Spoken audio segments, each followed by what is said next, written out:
What is going on, everyone? I'm Cade Onder, editor-in-chief of GameZone.com. I am joined with former GameZone writer. Former editor-in-chief. You were former editor-in-chief? No.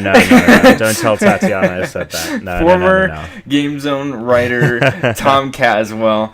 Yes. We do a Spider-Man podcast every Saturday. Oh, yes. Please go check that out. Yeah. We've been getting great feedback about that, actually. I'm really glad that Mark Hamill liked one of the tweets because it definitely saw a boost in numbers from there. That's so cool. Please go check out the Ultimate Spider-Man review show. It's a lot of fun. I'm having a lot of fun doing it. Right now we're doing the 90s podcast, or the 90s show, and then we'll probably move into some of the movies and the Spectacular Spider-Man show. So that's our little relationship, and that's why he's joining me, because we have good discussions. But we're not talking about Spider-Man this week for this podcast. Oh, shit, what? Oh yeah, oh, sorry, fuck, dude. I watched Tablets of Time Part 1 and 2. What are you talking about? Yeah, sorry. This is a Last of Us Part 2 Spoilercast. Yes. So if you haven't played the game, get the fuck out of here, because we're about to go in. I'm gonna drop the biggest spoiler probably here in a moment. So if you haven't played it, get out of here. Tom, I don't know anything about really what you think. Sure. So I would also add to that, Cade. A lot of people, I think, also, will say, if you haven't played it or you don't care about spoilers, and I'm just going to say this, you are doing yourself an incredible disservice by not playing this game. If you're this spoiler cast is of absolutely no use to you if you won't have not played the game. Our discussion, there's so many nuances to the game that even the leaks, I knew about something that we'll get into here in a moment that I thought happened later or in a different context, and so that meant nothing to me when I actually figured it out. And I was like, oh, this is an entirely different thing. This is an entirely different thing. And the whole game plays out that way. I mean, spoilers abound. I had stuff spoiled for me, but it still didn't really affect my enjoyment. Maybe I would have liked to not know it, but it's still, I was like, it's maybe only ruined it very slightly for me, but not very much. And I avoided spoilers very thankfully beforehand, but then when I heard what had the totality of what had been revealed, I was like, that's nothing. What these spoilers are from before, I mean, they're spoiling big moments, but when they occur in the game, how they happen, and also some of the consequences and nuances of those spoilers, it's such different information than actually getting those experiences from the game. Exactly. So, with that said, if you really want to stay and you haven't played the game, I can't stop you. But I think you should play it. Regardless of if you don't think you'll like it, I think you should, just to form your own opinion. I think that's very important. And if you don't like it, that's okay. Go ahead. Sorry, Cade, before we jump in, I do want to add one other thing, at least on my end, and I'm sure that you echo this sentiment and might have something to add to this, but I'm very much aware that we are two white guys talking about this game that is heavily features non-straight white men. And I think Cade and I will have both very valid things to say, but I implore you to go find diverse voices about this game, because I think it's very important to understand how it affects different people. I hope to have discussions with more women that have played this game, more queer players that have played this game, because I am very fascinated about this game from a perspective that isn't my own. And I think this game, more than others, that is kind of necessary. One of my favorite writers, Maddie Myers, who is at Polygon, used to be at Kotaku, wrote in a tweet about how she is this is a game about queer people, but it's very straight. It's a straight game. It's a game for straight people. And hopefully she said she might expand on some of those thoughts in a written piece.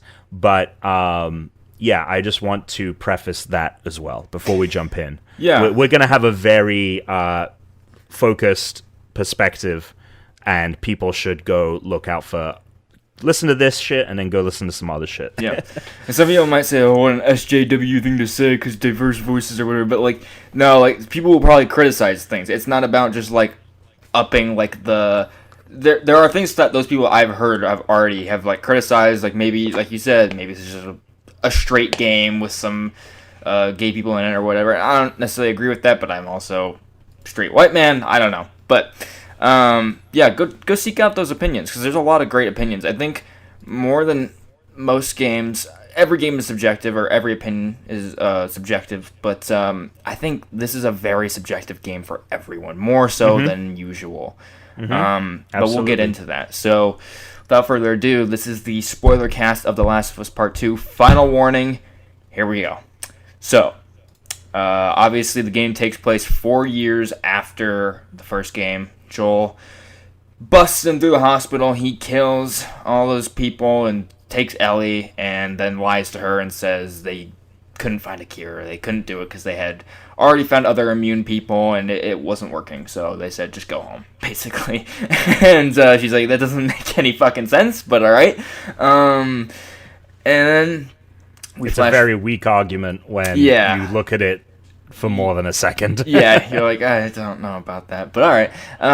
And so 4 years later, we are with Ellie, and we find her in this town of Jackson where Tommy and all these other people live. And to really just fast forward to the big spoiler, I mean, some events happen. Joel and Ellie are on the rocks, their relationship, and it's beginning to look like she might want to reconcile. She's talked about a movie night and stuff, but things happen, and this character named Abby crosses paths with Joel, who she has been looking for years, and Joel saves her from the infected, from swarming her, and Abby says, we have a place, let's go here so we can get away from the infected.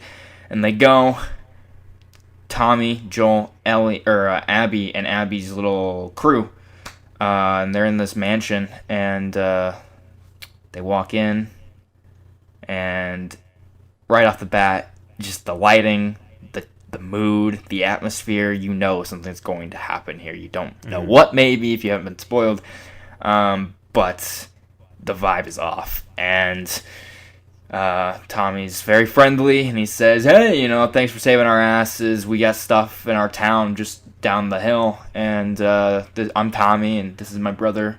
And Joel kind of reluctantly says, my name's Joel.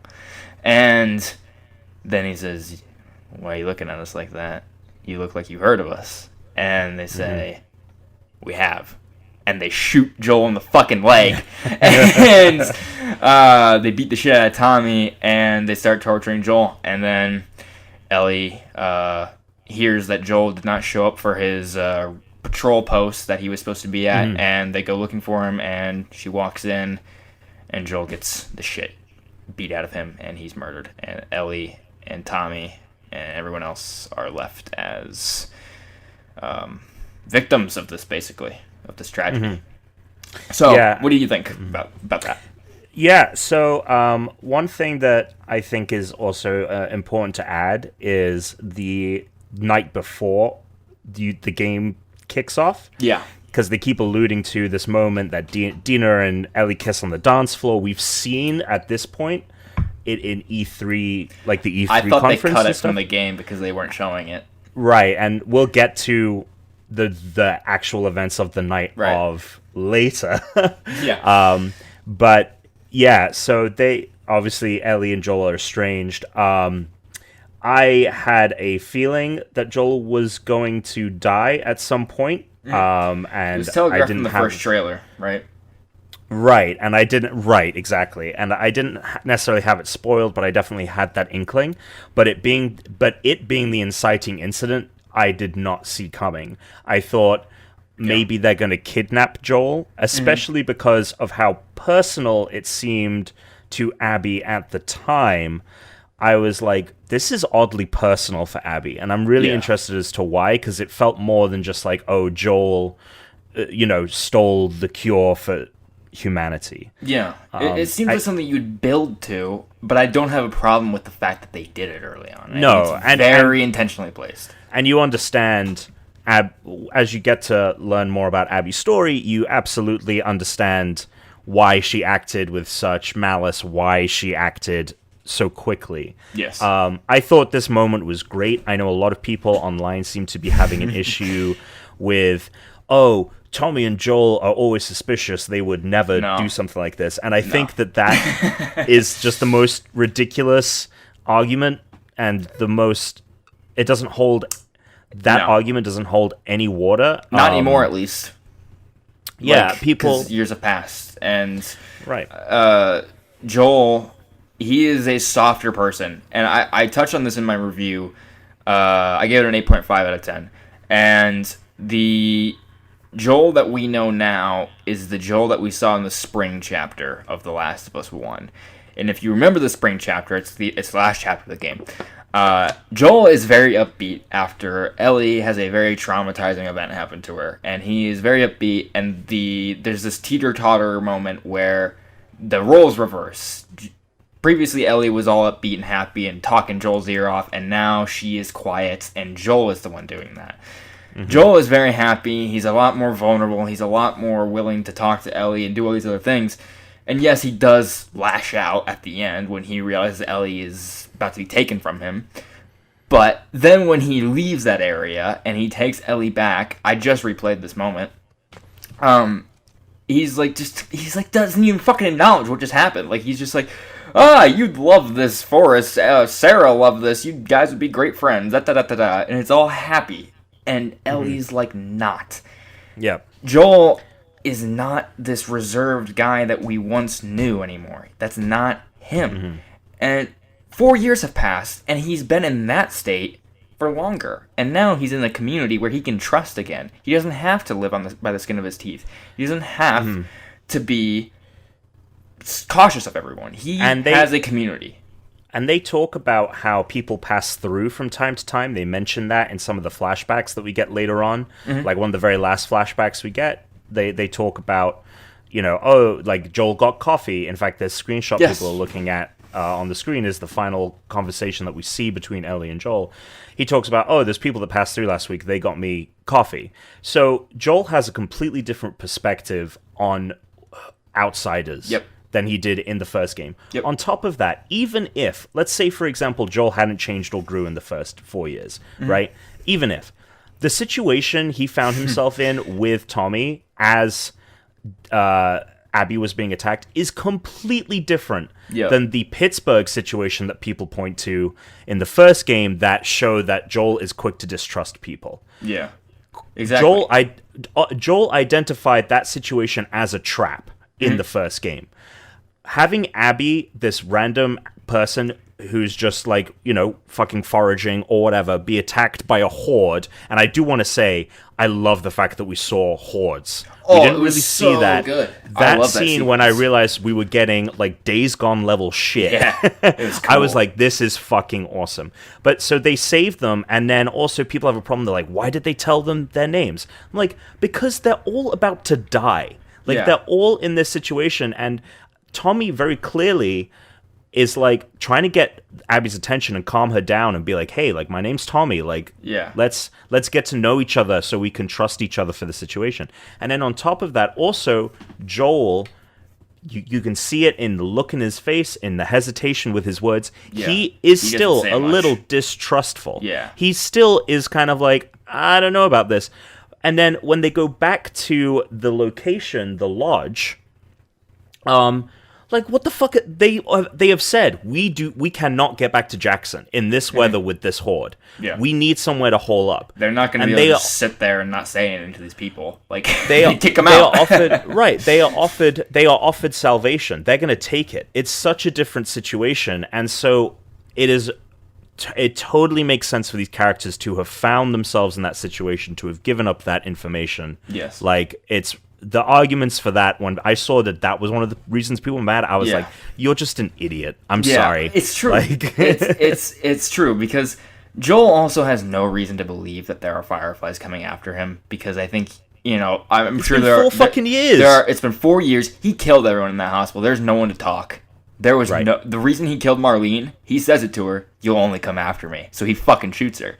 He has no reason to believe there's anyone following her or him. I mean, like, I would understand, like, maybe a little cautious, because you don't want to just completely ignorantly believe that there is zero way no one can ever find you. But in this situation you find yourself in, I mean, it's a story, so it is a little convenient, obviously, that they find themselves in this situation. It's a story. It's a fucking story. It's not a big deal. Convenience is like 25% of storytelling, guys. Exactly. I'm sorry. Like, but it's not. That's the reason, by the way.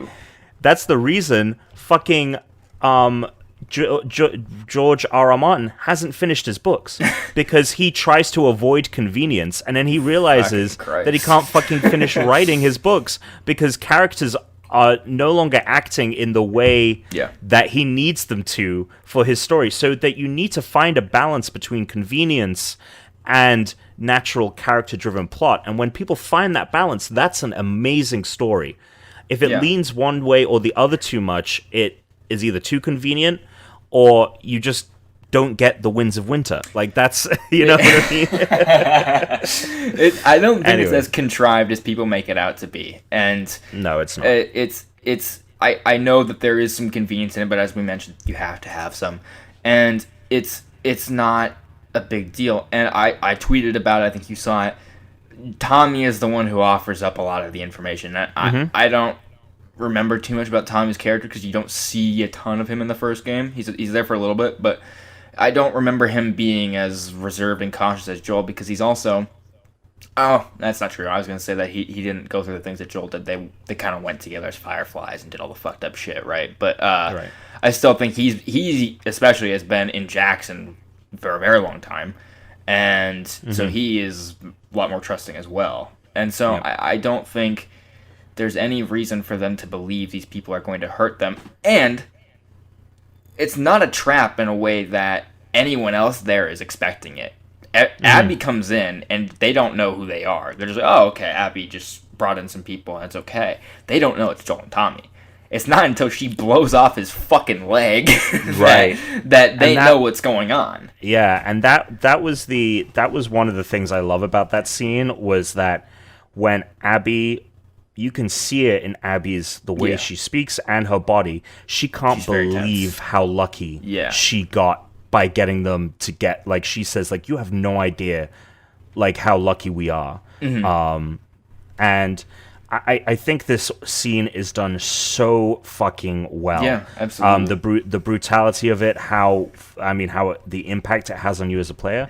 On top of that, just as a general talking about Joel's death and where we find it happen in the game, I think it was, for that to be the inciting incident, for it to kind of be like, this is Ellie's story. This is not Joel's story. This is Ellie's story, but we still get their relationship through flashbacks that I think are so well implemented throughout the whole game for the most part. And so well, like, I was so happy with how this story dealt with flashbacks from beginning to end. When they show up, like the fact that we don't have that dance scene, that scene we see is one of the first things we've ever seen.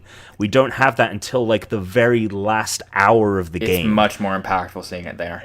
Oh my god! And it also, the way that flashbacks are handled also plays into the whole Abby playthrough part, because I don't like that so much, but well, we'll get to it. We'll get into it. But what I think really is really impactful about the Abby part is we know what happens to all the characters in her life, because we've played it as Ellie, and Ellie interacts with all of those characters in different ways.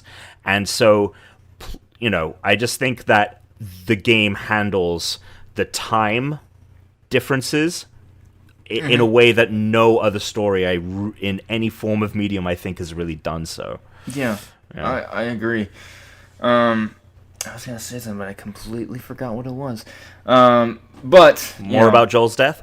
Maybe I might have been. But talking about flashbacks. I'll get to it in a second. But I'll come back to it. But we go on, and it's intentionally upsetting, right? Like, that is the goal. People say it's disrespectful to Joel because you don't get to see much of him before this. Like, the game opens with him, obviously, but after that, you don't see him until this scene, really. And I think that's important, and to make the flashbacks more powerful, because if you're with him early on, I think those scenes might not be as poignant as they are later when you're like, oh my god, I'm getting more Joel, thank God, because I do want to see more of him. And when you get to that first flashback, Ellie's birthday, probably the best part of the game. Undoubtedly, so that fucking wrecked me. I think it's a personal thing too. Like, it's just, I think that'll really vary from person to person on how much that really hits them. Obviously, we have that connection to Joel, but depending on your relationship with your own father in real life, it might really affect you, and it affected me in that way because, to a degree, my dad is very similar to Joel, and interesting. So your dad is Troy Baker, right? Yes, my dad's Troy Baker. We have a very nice home, very great musical setting in our home. But right. But yeah, he's kind of a reserved guy. But when he is emotional, it's very rare. But it's a very key moments in our lives and stuff. And he still tries to be a very good dad when he can, and does all these very, very sweet gestures that moment when he gives her the tape in the museum and she pretends to be an astronaut, that got me. It's a fantastic scene, I think. Yeah.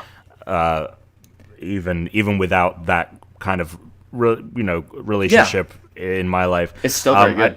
I do want to say before we continue with the story, to go back to the beginning. Yeah, I think I was a little bit surprised and very happy that they opened the game like basically the moment they get back to Jackson, right? And we have that, we see Joel telling Tommy he's restringing that guitar that he's refurbishing for Ellie, and then we get the introduction to the guitar element, which, oh my god, what a genius addition to the game, and making the music of the game be a part, like, music is so important to The Last of Us, but it doesn't become important.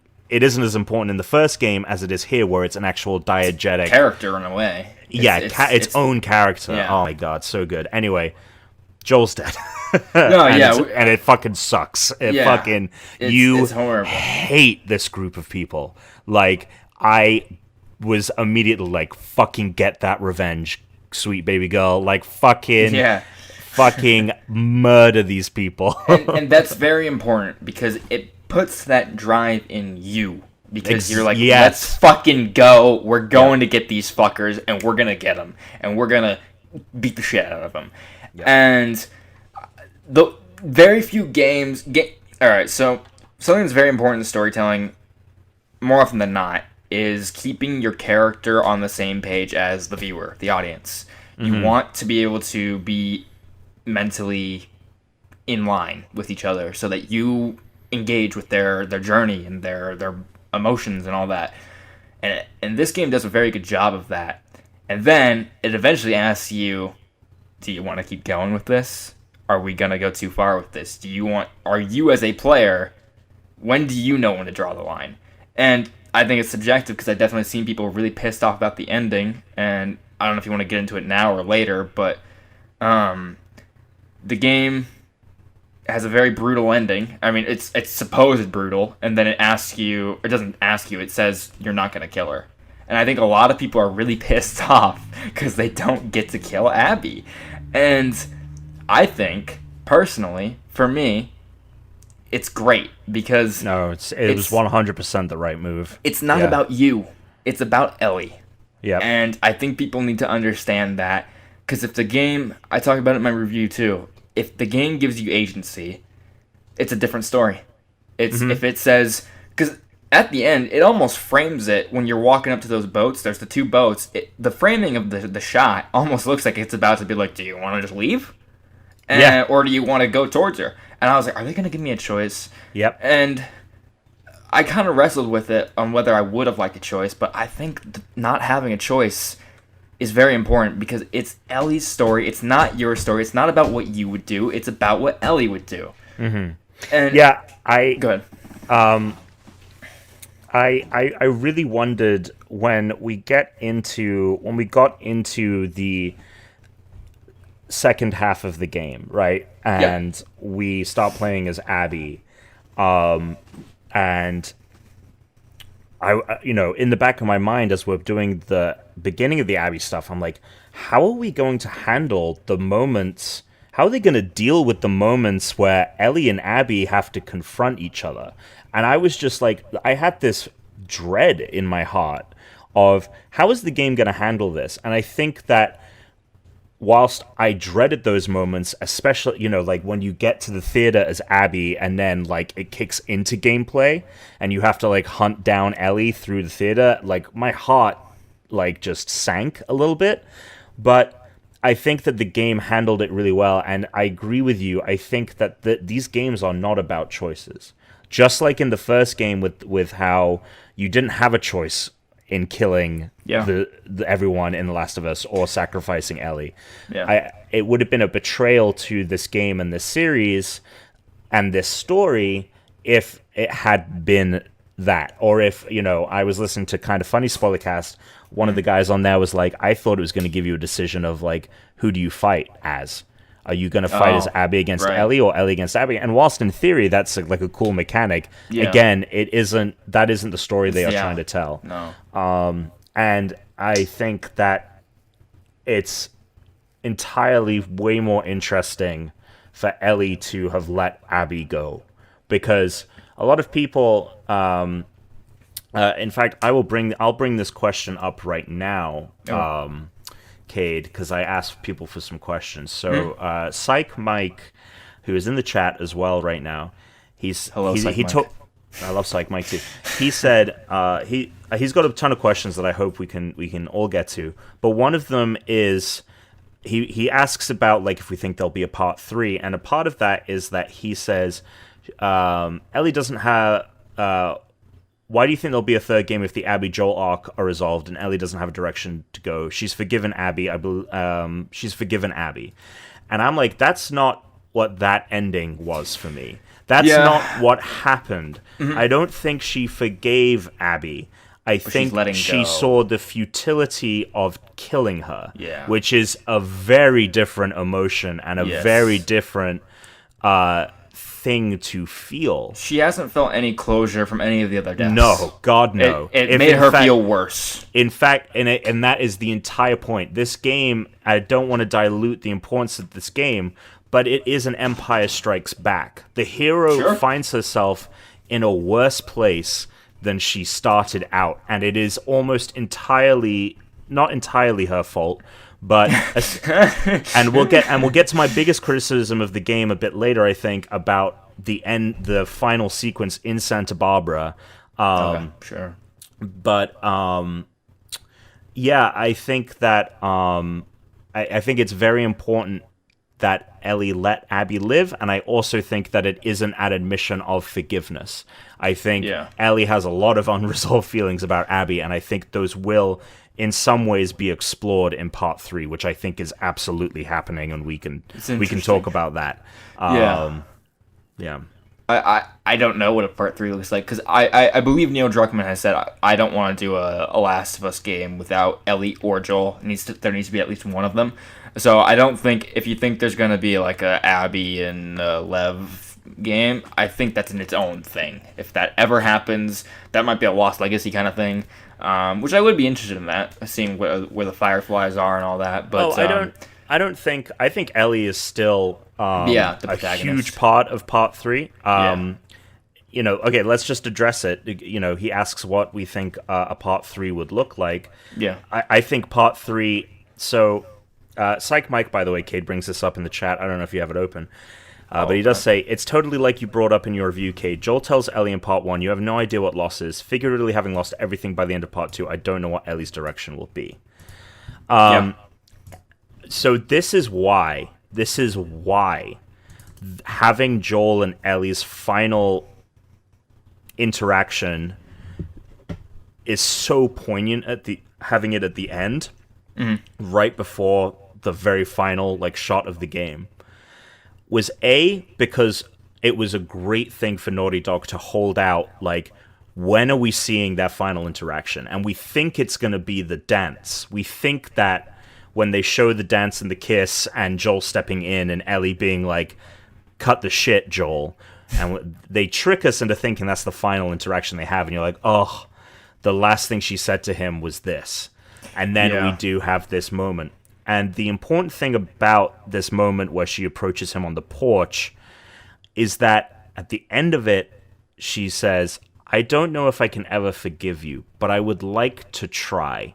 Mm-hmm. Yep. And that leads into the final shot of the game when Ellie leaves the guitar behind and walks off into the forest or whatever, into the distance. Mm-hmm. Ellie is going, in part 3, I fully believe, Ellie is going to try and reconcile with Dina. I think that's the story. Because right, and I think that the whole point of that moment and showing it then was that Ellie, despite hating Joel for what he had done, and despite feeling completely betrayed by his actions, there was still a part of her that thought that she could forgive him and could learn to forgive him. And so she thinks, maybe Dina can forgive what I've done. And so I think that is the third game, and I think that this game, parts 1 and 2 deal with the cycle of violence. This one more so than the first, and I think this one, because we play as Abby, does it. Actually, one of the things that this game does better than part 1 is deal with that. But I think that part 3 is about reconciliation, is about breaking the wheel, and we get a tease of that here at the end of the conflict when Ellie gives up trying to kill Abby. But I feel like that is going to be what part 3 is about. Yeah, I think, I don't know what part 3 is. I could definitely see that happening. But I guess I really don't know. Yeah. I don't know what the conflict would be, in terms of like gameplay. Like, obviously you're fighting the WLF and the scars and all of that. So I guess I don't know what that would look like in terms of what is she going up against for 15 hours. Sure, and that's and I couldn't tell you beat for beat what part 3 is about, and maybe it'll be about something different, because I did not expect this game to be about or go in the way that it went here. Yeah.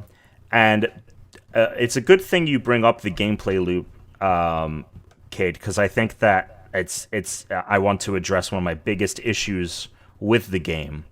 I think the gameplay in the game is fantastic. I know a lot of people feel like it's janky and it feels like a little whatever. Yeah, some issues.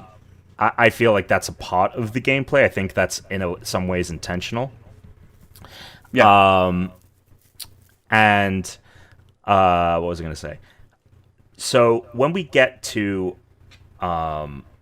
actually, let's kill two birds with one stone. One of the things Psych Mike asked me was, what's some of our most and least favorite parts of the game? So my least favorite part of the game, from a gameplay perspective, was the end, and I'm talking about the island stuff and the Santa with Barbara the scars. Stuff. Mm-hmm. Now, Okay. I loved going to the island, and Cool. one of the details I loved about it. I don't know if you know Seattle at all, Cade, but There's no islands.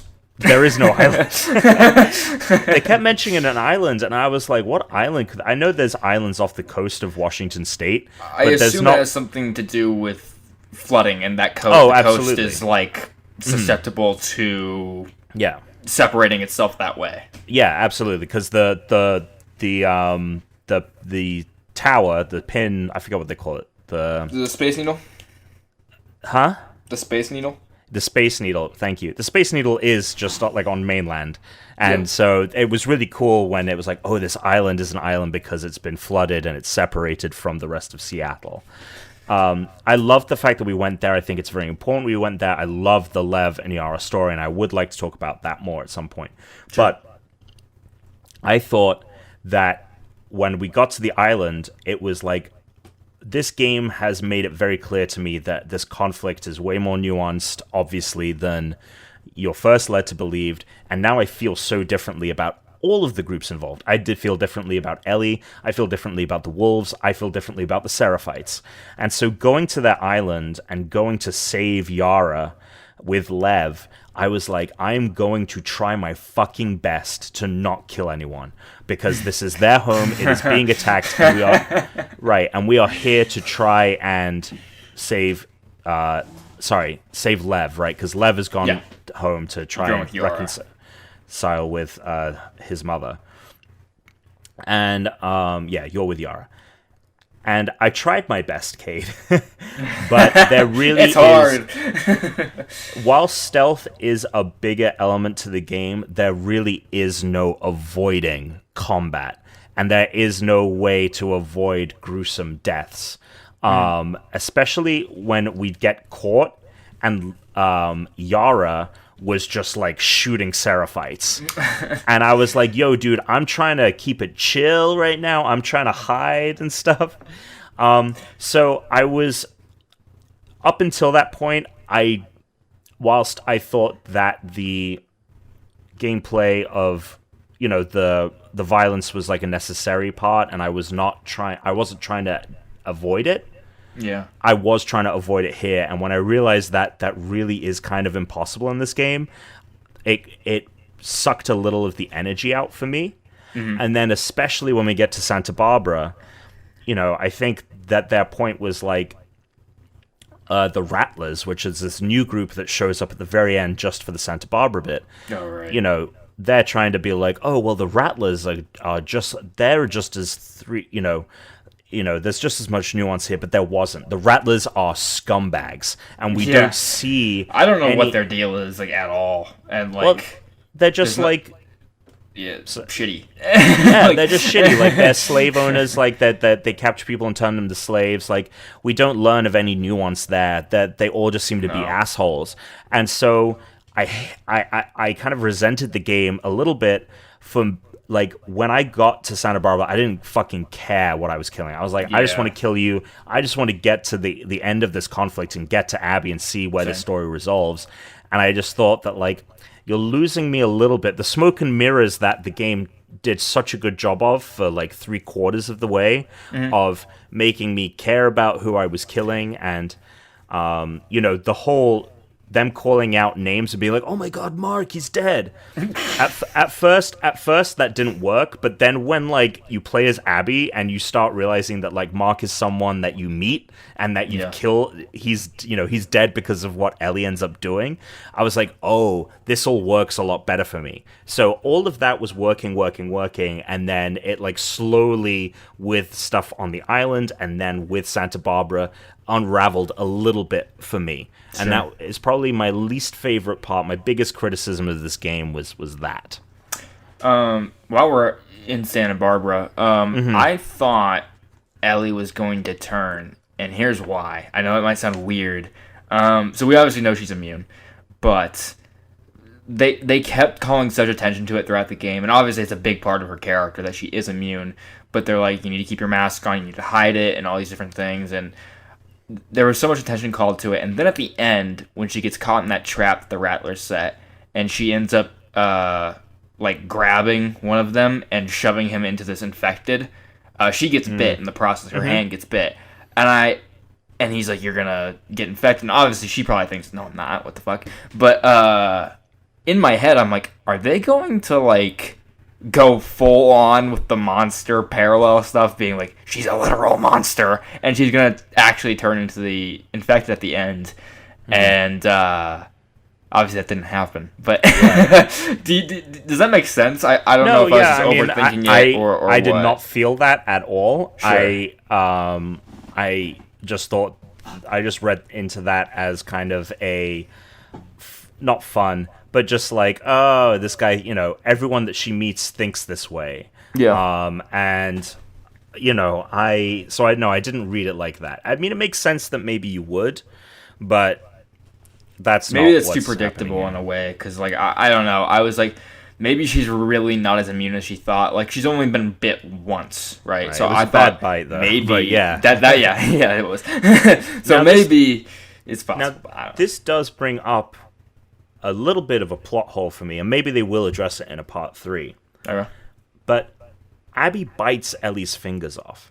She definitely got Ellie's blood in her mouth, right?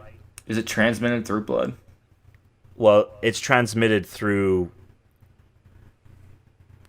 I mean, I don't know, right? I guess I don't know, but I just feel that, like, with because Ellie, remember in the first game she bites either David or the other guy. I forget who she bites, but she bites someone during the winter, and she's like, "I'm infected. You're gonna get infected," right? So even I wonder if that was just a lie. Bluff. Yeah.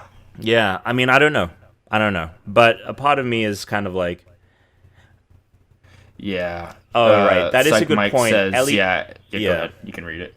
I was just going to say, Ellie kissed Kat, her previous girlfriend, said she stayed up all night worrying if she would turn, and she didn't. So Ellie learned she can't infect people. Oh, okay. So she just she can't sounds like infect a people, rogue no from X-Men kind of thing. Yeah, that was what that bit read to me, and I love the fact that they did add that. It's cool. And I will, and thanks for bringing that up, because, Mike, because I do feel like that leads into one of the things that I do think that this game does better than Part 1.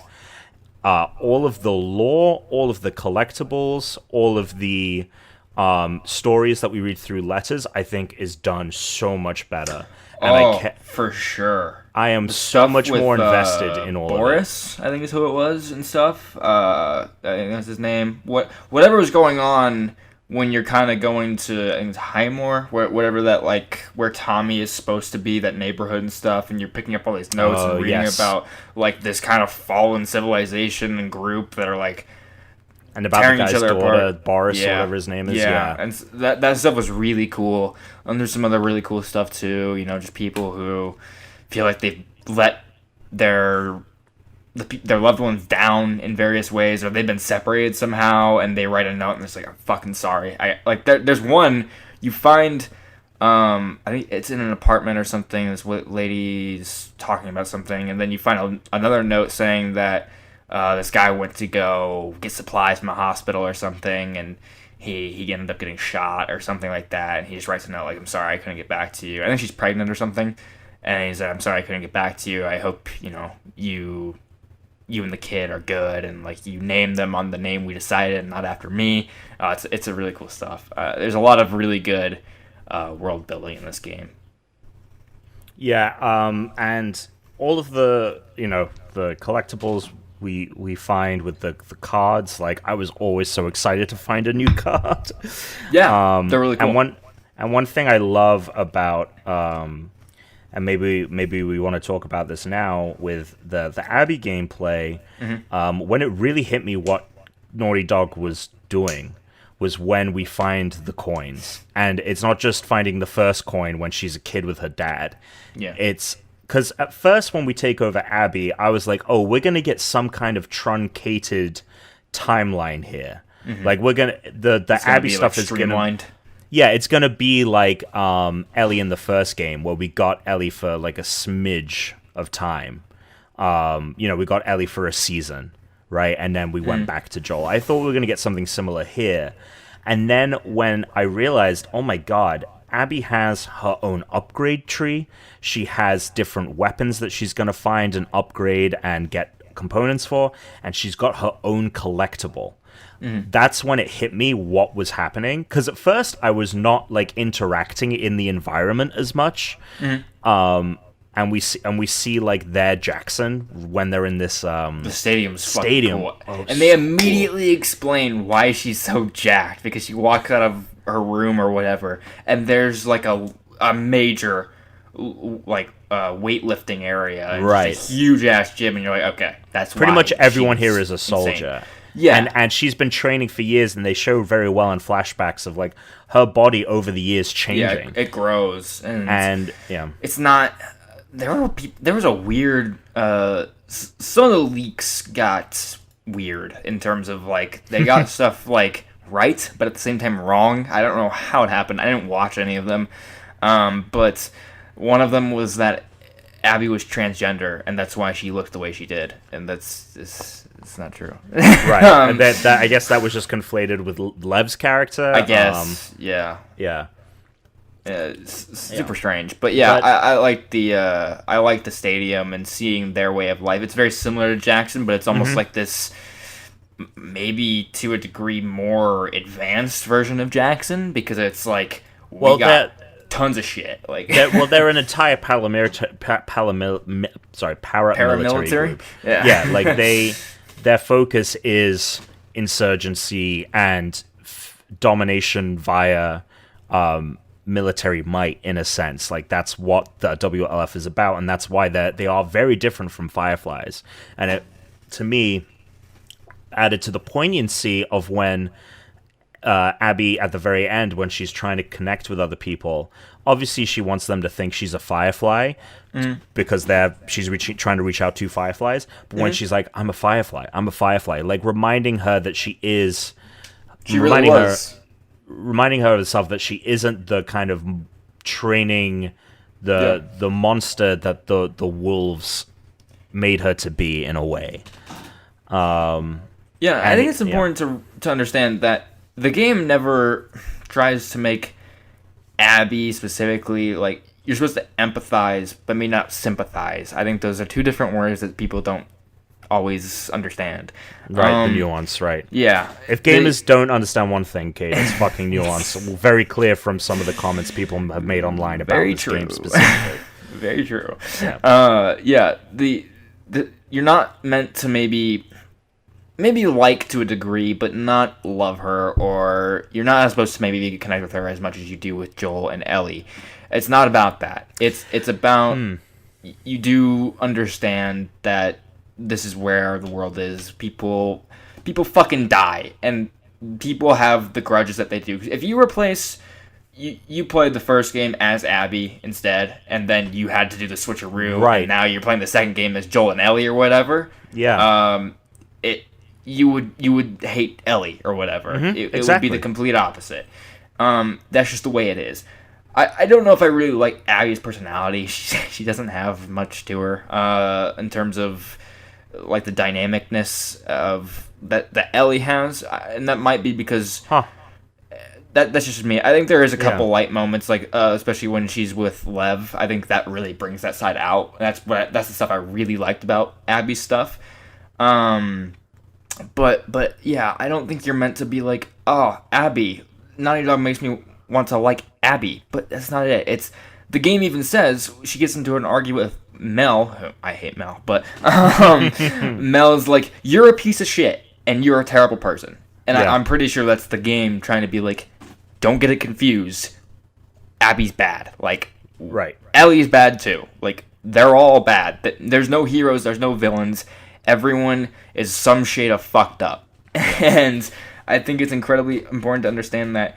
And people are so conditioned to how stories work and how there are heroes, there are villains, there's good, there's bad, there is all these different formulaic structures to plots. And The Last of Us doesn't always adhere to that. And that's what people are pissed off about, and because they can't separate that, I feel like. Maybe I'm wrong, but...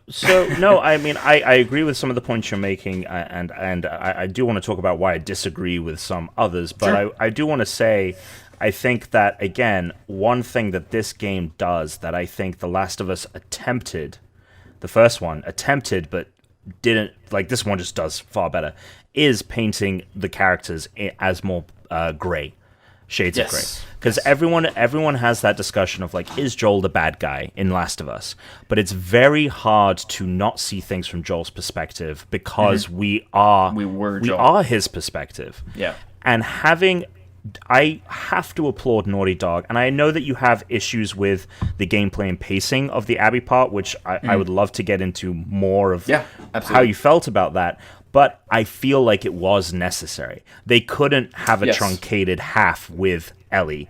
Maybe they could have cut back on some Ellie stuff so that the Abby stuff could be cut back, but it needed to be equal. They needed to give Abby as much time as possible, and that really allowed you to view Abby differently and Ellie differently, and when you start seeing things literally from Abby's perspective, because you're playing as her, it hits differently. And when it comes to when you said that you don't necessarily like Abby, and again, this is going to tie into another Psych Mike question, are you Team Abby or Team Ellie? I'm not going to bring it down to that simplistic level, because Sure. that's not what this game is about. That being said, I know you said, like, I don't think you're meant to like Abby, you're just meant to empathize with her. I really liked Abby, and I really struggled with my feelings about Ellie and all of it after playing through all of that. And yeah, I did too. And especially at the end, because we get the confrontation in the theater, and you're playing as Abby attacking Ellie. And Ellie Abby seems cowardly in that moment, by the way. I don't know if that was just me, but like she's been running towards this the entire time. Now she's running away from it. I do guess she has to play a little bit of defensive, but when she comes up above the desk or wherever she's covering behind, when she's got Tommy at gunpoint, she's like, fuck! Like, she seems like so stressed out, and like in this way that, like, if it was Joel, he'd be like, oh shit, or something. Like, the way she says it, the way she performs it, is like that child side coming out. Like, she's in over her head, and she's like, what have I got myself into? And I think that's a very valid thing for her to realize at that point, especially with how quickly Jesse, who is unfortunately a character that I think is going to, because of how little he ends up being involved in the game, is kind of going to be forgotten, especially because we get Lev and Yara, who I think are ultimately more interesting characters and more well-rounded characters. Yes. But I do really like Jesse, and I was really sad when he died. But I think that, all of it becomes very apparent to Ellie very quickly about how shitty of a fucking situation she's caught in. So I agree with her of, like... No, yeah, totally. Being a little bit on the defensive. To go back to my original point, we have that. We have no, it's totally fine, man. We have that point. We have that confrontation where you're playing as Abby against Ellie. Lev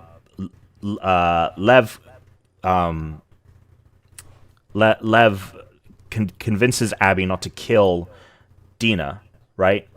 Mm-hmm. And she doesn't do it. And I think that was a huge moment for Abby, and I feel like that really showed, like, Abby has a little bit more control. Yeah. Even though she murdered the fuck out of Joel, obviously the situation is very different now. She's a bit more mature. And it feels that way, right? I definitely was really, not weirded out, but a little confused when we flash back to Abby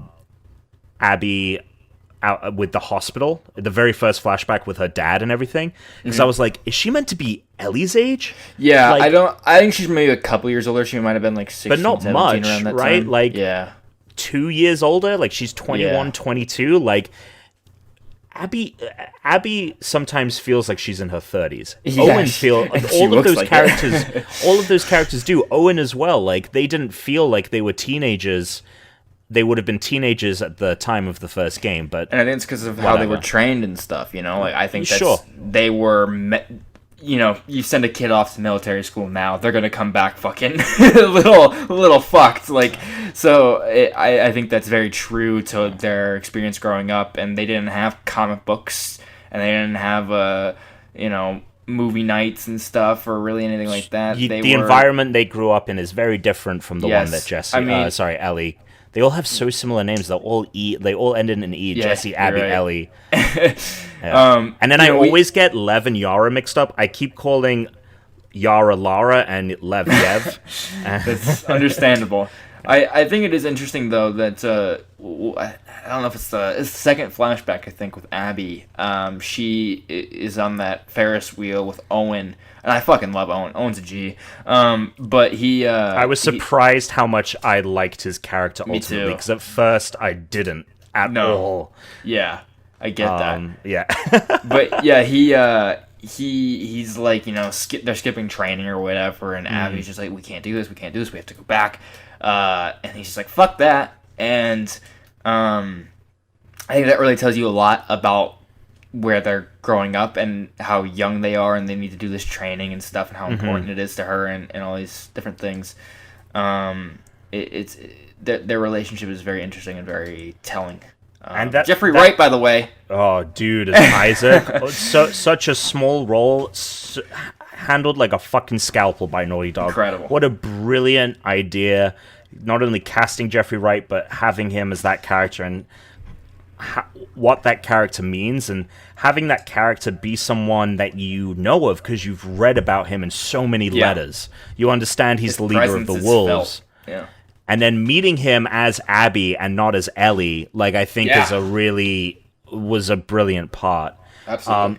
Speaking to that point of you and Owen and everything, I thought that was so well. That flashback where they're skipping training and they're on the Ferris wheel was brilliant because it sets the tone, and this sows the seeds that Owen his heart is not in this. He is not the wolf. He is not. He is a Firefly at heart. He was, I guess, maybe like a helper to her dad. Like, he was definitely involved some way like that. So he's way more of like a medical guy, it seems. And then also we set up Abby's fear of heights, which was one of the other reasons why I think that actually Abby is really well fleshed out, because I do think she's still fleshed out. I just, in terms of like personality, in terms of like, she's not very light very often and stuff. That's kind of more what I meant. Sure. And obviously, like, we don't have a whole first game's worth of content for her as well. Yeah. But I loved what they did whenever she was up high, she would start like shivering. That shit was super cool. And dude, when you got to the edges, did you notice how it did the vertigo effect? Yeah. Oh my god, I would just go up to edges to see it happen, just to do it, and I felt so bad because Abby's there like fucking terrified, and I'm pushing her to the edge. I fell off the sky bridge once on accident. Oh dude, terrifying shit, man.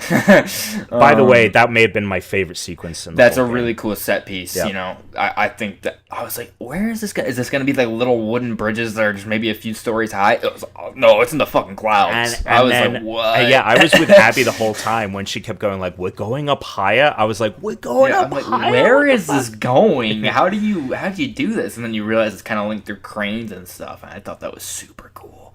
Yeah, I thought the Skybridger stuff was some of the best stuff, and integrating. I love the aesthetic of the Seraphites, of how they build like wooden huts. They have like a Viking village on their island, like, and them building all of that into the Skybridges was fucking fantastic. I want to get to some of your points, but I want to bring up something super quick about Ellie and Abby and that fight at the very end.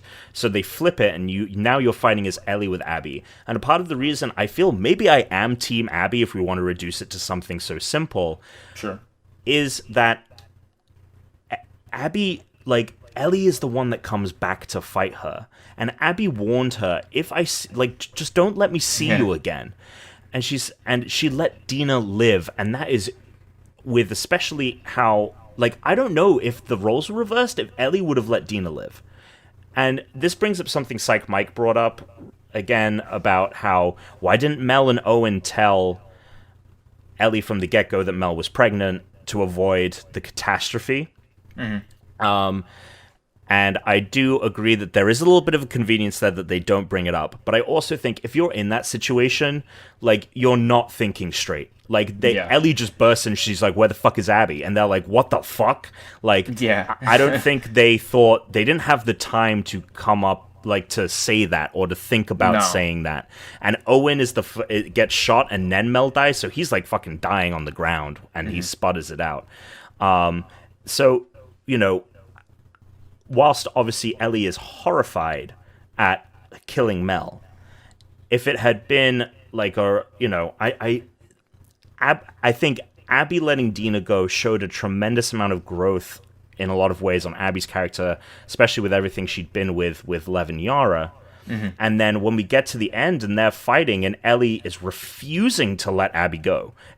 Even when Abby is like, I don't want to do this, even after Ellie comes back. She tries to kill Lev, too, in a way. Doesn't try to, but threatens to. Threatens to kill Lev. So at the end, I'm like, I don't want either of these people to die, and I hope that that's how it ends. Yeah.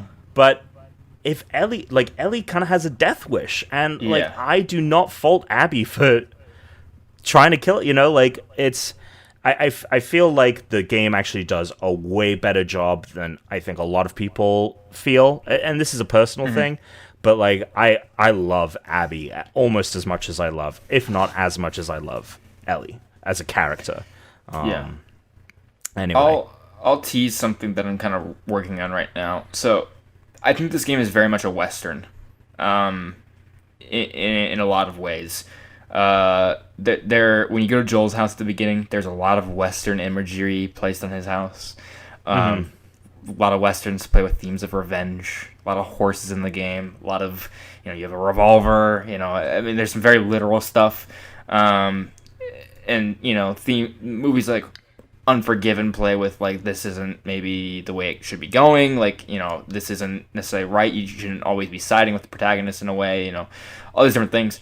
But I think especially towards the end, I'm a Red Dead Redemption fanboy, as we all know. But Red Dead Redemption 2, have you finished that game? I haven't, but you can feel free to spoil it. Okay. I just don't know if I'm ever getting around to finishing that. Okay. Well, so Arthur Morgan dies at the end. I think you probably know that, I imagine. But he gets... The gang keeps on getting ratted out by Micah, and then it leads to their downfall. And there's all this other stuff that, contributes to that. But John places the blame on Micah, mostly. And so at the end of the game, you have this like probably 10-hour chunk of the game where you are spending all your time with John just as a family man. He is just a rancher and all this different stuff, but deep down he still feels unfulfilled with his this lack of closure with Micah. He's still out there. I want to go get him. And so he gets this opportunity, and he's already lost his family once. John lost his family. She leaves him. His wife and Jack, they go, and he has to kind of fight to get him back. He's like, look, I've built us a house with my bare hands. I've done all this different stuff. I want to be your husband. I want to be your husband. And all that stuff that we did, it's gone. It's over. I am just your husband. And then he gets this opportunity to go find Micah and kill him. And Sadie comes in and she's like, we're going to go get Micah. Are you coming with? And John's like, yeah, I'm going. And he gears up, and his wife is crying, begging him, please don't go. Please don't go. Please don't go. We have it all. If you go, you're going to fuck this up. And we later find out that the reason why he's in the situation he is in Red Dead Redemption 1 is because he leaves kind of a trace behind when he goes to kill Micah, and the feds are able to track down John. And it does, flash forward to the end of Red Dead 1, tears their family apart.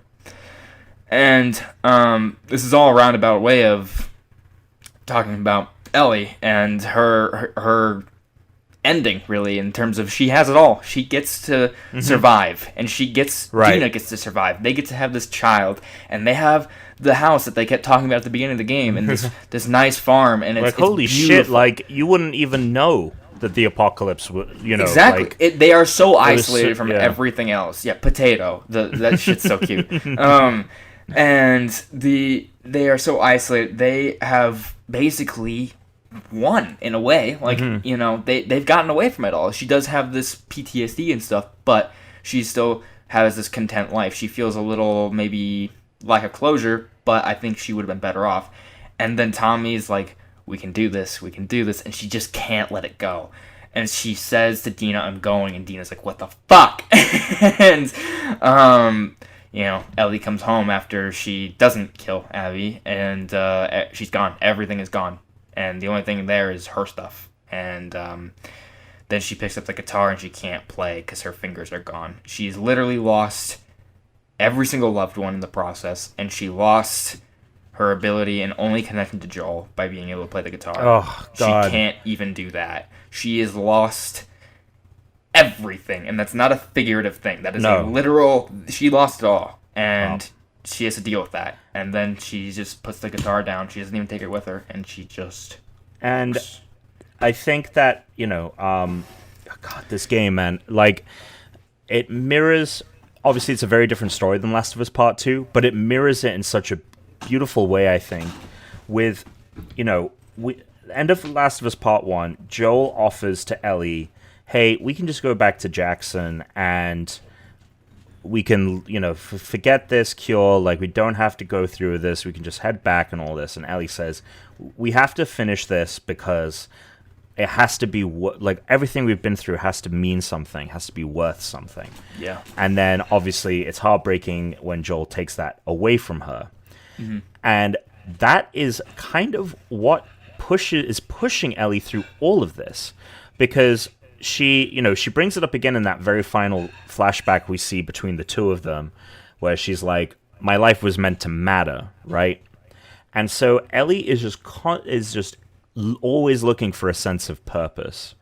And when it comes to her decision to go after Abby and the wolves and everyone in Atlanta, it's in a way a search for that purpose of, I can get revenge. I can make a statement. I can get revenge against the people that killed Joel. And so when they have that happy life, she's still looking for that thing. Obviously she's suffering from PTSD, and obviously there's a lot of things going into her decision to leave. But I think one of the primary things that isn't directly mentioned is that she feels that killing Abby is her purpose, hunting Abby is her purpose, and that it's tragic that she doesn't feel that way. I think Dina has the very last words that Dina and Ellie speak to each other are heartbreaking, and Dina basically says that, like, can't this be enough? Like, why is this not enough? Like, I want this to be enough. Like, please just let this be enough. And it isn't. And I think that is another thing that plays into that final shot where she can't play the guitar anymore. I think in a way, Ellie equated value and she would have lost everything if she had been, killed and turned into a cure. Like, she wouldn't have had a life at all. But, I think that she has this kind of misguided and warped view of what it means to make a sacrifice and what it means to find justice and find retribution, and what it means to have a life worth living and something that means something. Raising JJ, right, with Dina. Mm-hmm. I mean, when you think about it, it's just inherently so much more valuable. It's worth so much more than the revenge quest, and that's what I think is going through her head when she's just kind of like resting on the guitar, of like, she said, like, maybe it's also in that moment I'm realizing that she forgives Joel, and that's why she puts the guitar down. It is because she understands, oh my God, this is what it is to have made this selfish decision, and I made it, and so now, and I'm just realizing that this is the fucking moment where she fucking has forgiven him, and Joel at the end. Oh my God, this whole game was just about that. Oh my God, Cade. Yeah, breakthrough. Yeah, God. I guess I wasn't sure if you realized that, but yeah, it's very much a journey into. She maybe succumbs to that darker side that Joel also succumbed to, and she recognizes it very much at the end. Oh, that's touching what you just put up on the screen. I was like, oh, okay, let's. I don't have many Joel and Ellie screens because there isn't a lot of it in the game.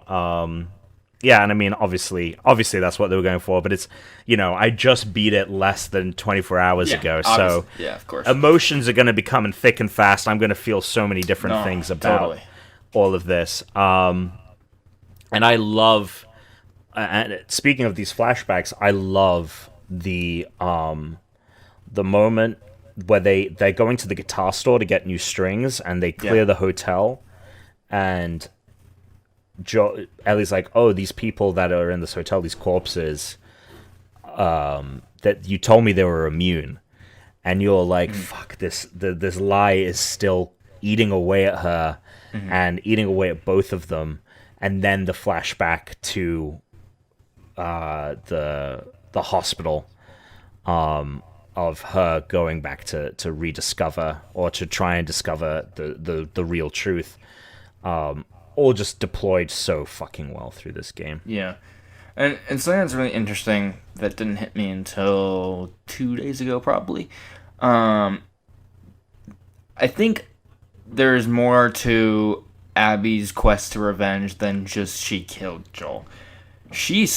Abby stole Ellie's ability to reconcile with Joel.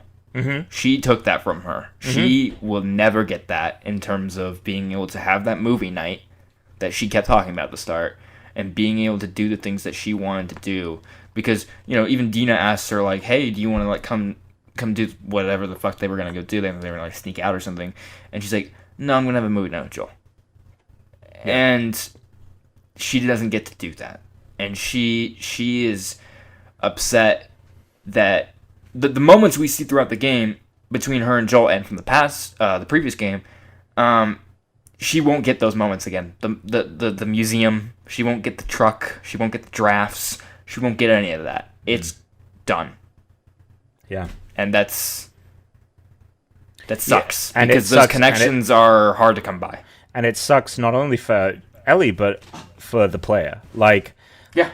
Not getting to, I was so happy when I think the museum and the birthday scene is not only just one of the favorite parts about the game for me because of how it's handled, but it's also the first time we get to have the Joel and Ellie moment again, and realizing, oh my god, we're gonna play as Ellie and Joel, like nothing's changed. I mean, it just makes you feel different than the gameplay that you've been experiencing up until that point, because Joel's been absent from it. Now, speaking of which, I'm curious as to your take on how you feel about the marketing of the game up until this point. Yeah.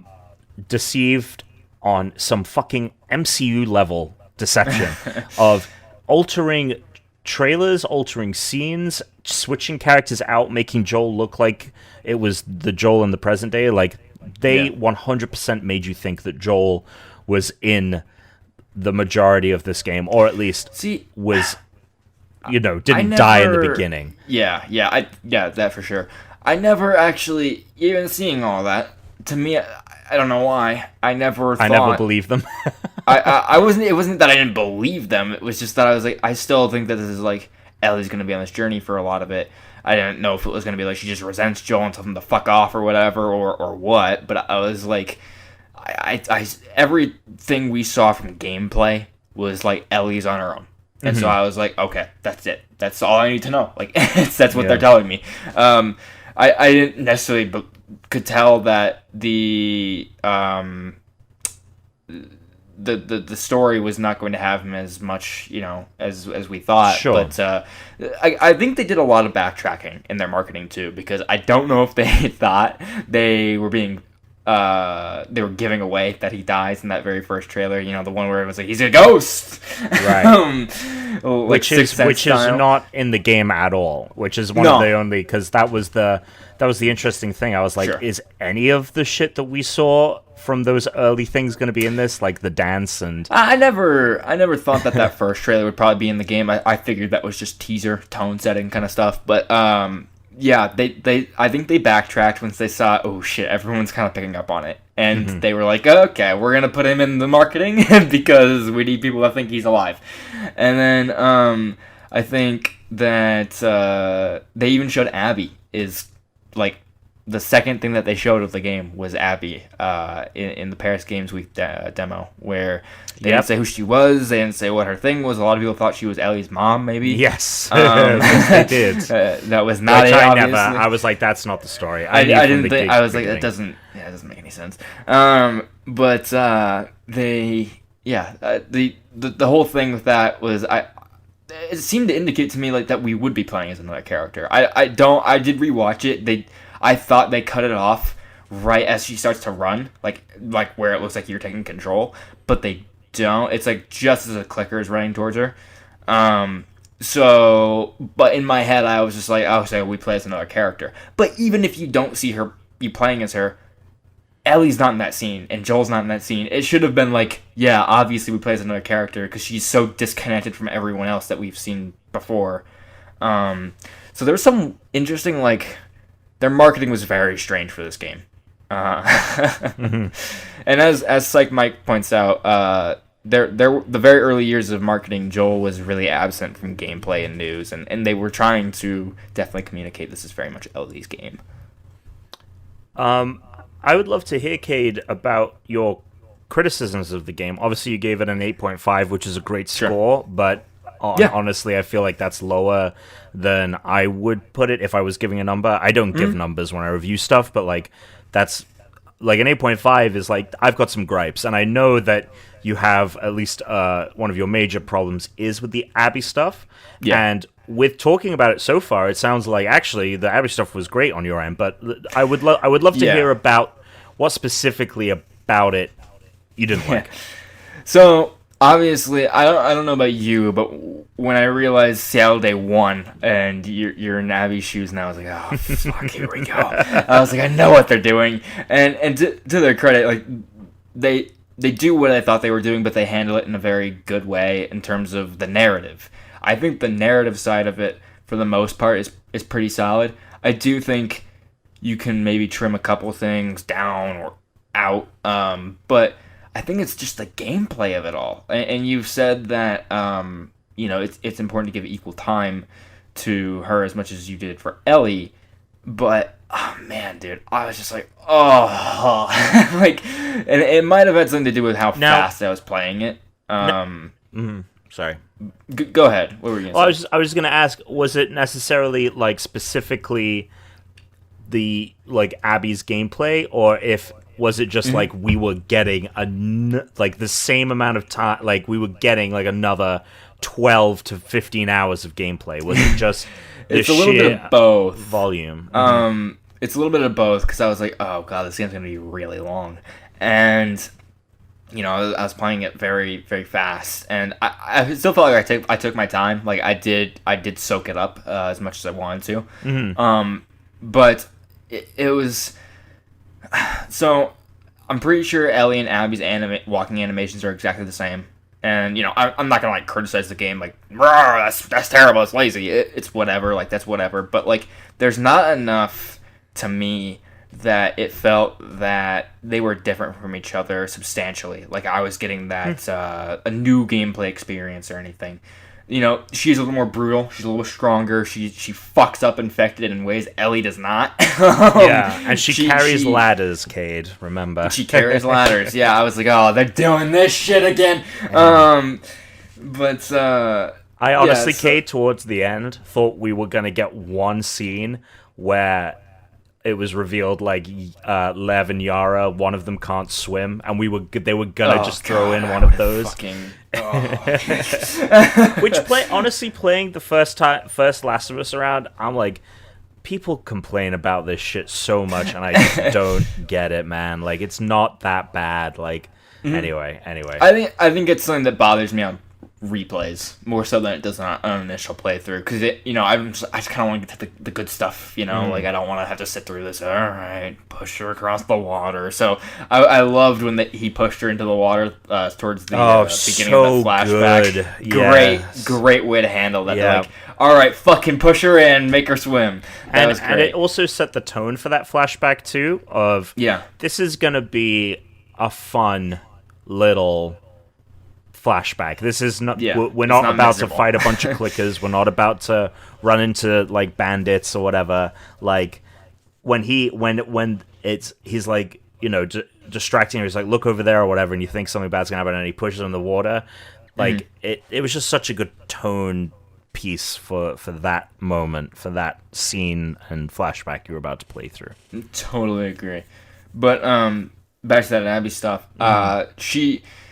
I fucking hate it. I hate, I think everyone kind of hates when you start a game or something, like a God of War or something, and you're all powerful, and then they just take away everything. You're like, what the fuck? And this game doesn't start you very powerful. You kind of build your way up, but you spend a lot of time building your character. I invested so many upgrades and so many. I'm gonna hold off on this upgrade so I can do this first and and all these different things. And then it's like, all right, buddy, prepare for another 12 hours, and you're starting from scratch. I'm like, oh my god. And I didn't like her weapons as much. I didn't like her upgrades. I didn't think they were as interesting. Oh, I loved the crossbow. I enjoyed the crossbow. It was alright. There were a couple weapons that I liked. I think I liked the double barrel a lot. The shotguns in this game are Hated the fucking hunting awesome. pistol. I hated it. Fuck that thing. I always it was always like my last gun with the most ammo because I never fucking used it. But I actually disagree. I like the pipe bomb. I thought like that was I preferred that too. I never used the smoke bomb really as Ellie. I would use the traps, the mines, but I thought the pipe bomb was great, especially because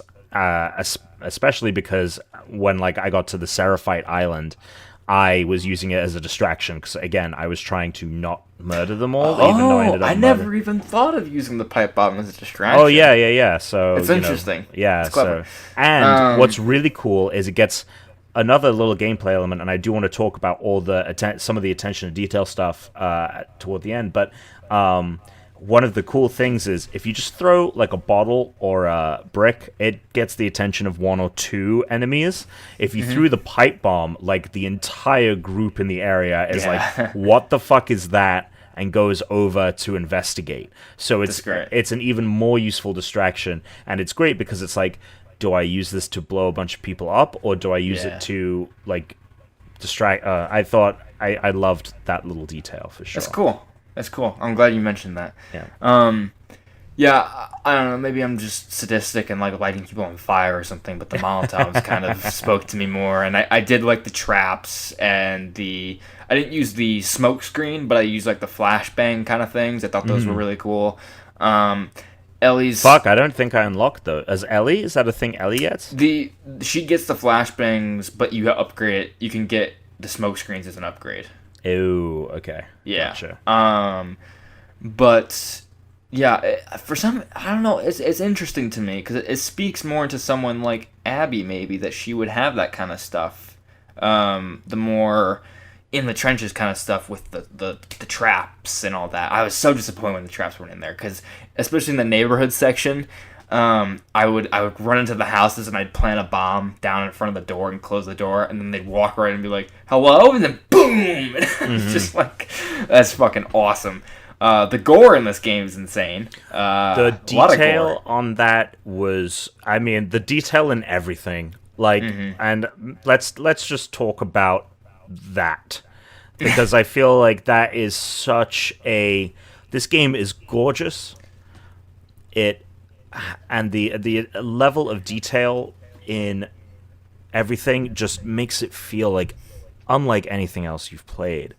The gore, as you're talking about, every time I mutilated or fought someone, the detail in which they perished or were destroyed, if we can steal a phrase from the Ultimate Spider-Man review show, was unreal and unique. It always, it didn't, some games, like when you have like limb destruction, right? It always feels like, okay, they have a specific part of the arm that blows off. They have a specific part of the face that blows off. So even when you have details like that, they look so similar all the time. And in this game, I always caught myself looking at the different ways that bodies were kind of mutilated because it was always so different.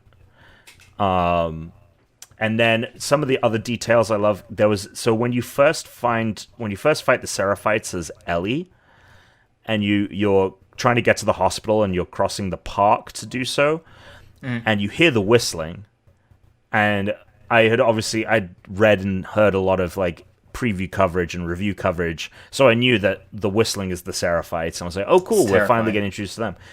And then, Cade, the fucking arrow flies out of nowhere and hits you.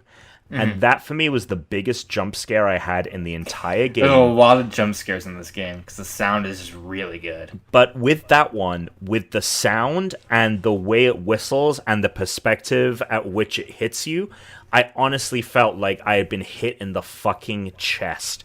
I like when I had the jump scare, I didn't like jump up in my seat. I like caved into it because it felt like the pressure of the arrow had hit me in the chest, and I had to take a moment afterwards to like get my breath back. It was the most memorable. I will never forget that moment for as long as I live. Like, it was the most memorable moment in a game I think I've ever had. Really? Yeah, absolutely. And then the It's like rope Mike points out the blowing up the horse. Oh my god. That Yes. really got me. Yeah. In terms of scare. Yeah, and I mean, that was a great jump scare, but, you know, if I had been playing the game riding a horse, that would, you know, but, like, the arrow thing worked because I was, like, sitting in the chair, and the arrow was coming, like, directly at me. You know what I mean? It's like the train on the tracks or whatever. You know, so... Oh, the horse one was brutal. I remember, like, fucking freaking out. Oh, and then the bodies that are, like, stuck in the wall that pop out. Oh! Terrifying. Terrifying. And at first, they just do it every now and again, but then when you get into the hospital, and I love this bit because... when you get into the hospital as Abby, you know, Nora explains, like, this area was ground zero for the infection. So the infected down below are going to be, like, a different fucking breed. Every single one of those bodies in the wall popped out. Every single one. So gross. Like the infected, obviously, I don't want to say they're not a big part of the game, but, like, they're not, like, I don't know. It's kind of like, I don't watch The Walking Dead anymore, but eventually I think that just becomes like they're just there. Like, they are the reason why that everyone is in the situation they're in, but they've moved past it. They deal with it now. But yeah, the way they kind of deal with the infected, especially in that hospital section, turns into like a Resident Evil game for a little bit. It's pretty dope, especially that big fucker. Oh, yeah, let's talk about that thing real briefly. I loved what they did with that. So we get this... I mean, I don't even think they name what the infected is, but it is an amalgamation of multiple different... Oh, Rat King. Oh, right. Is that true? No, I think they... there is... Yeah, okay, so Sec Mike just pointed out, there is, like, a model and concept art section in the main menu that you can look at. There's a lot of cool shit in there, including, like, concept art of Joel's death and some other stuff. I think there might even be some scenes that aren't in the game, which are pretty cool. What? Like... It's in an extras menu. Like, scenes as in, like, cutscenes? No, just, like, there's, like, little, like, images of scenes. Like, obviously, concept art isn't always... Sometimes concept artists are allowed to go, like, do whatever they want. Like, you know, they don't have to adhere to the story. They can create ideas through their art. But, yeah, there's a couple things, like, I noticed there in, like, the farm section at Ellie's farm. When she goes, like, hunting or whatever, we don't see that. You just kind of see her coming back in. It looked like there was maybe some more there where she goes into a cave and some shit happens in there, maybe. But I don't know what. Oh, interesting. Okay. Yeah. Interesting. Some cool concept art, though, if you haven't looked at it. Well, the Rat King, as they call it, holy shit, this fucking fight. I thought that, especially because I think that The Last of Us 1, one of the weakest parts of it was any kind of, like, boss battle that you had. Yeah. This was done so well. I loved cutting with the axe and then they split into two, or like one of them breaks off. And I loved that also they were very reserved with that, where it wasn't just like it kept splitting off. It was just like, okay, now you've got a big one and a little one to deal with. And then you kill the big one, and I was like, oh, did I kill the little one? And no. He's still alive. You face him in, like, the next room or whatever. That thing fucking sucks. I thought that was really cool. And I thought we were going to get, like, a mutated dog. I thought that's what it was going to be. I thought something like that would happen eventually, yeah just because of how many dogs there are in the game. So that's what I thought we were going to get, but I thought this was really fucking awesome and really creepy. Like, you thought the infected were terrifying before, well, now... Yeah, this is 10 times worse. Yeah. I think the game...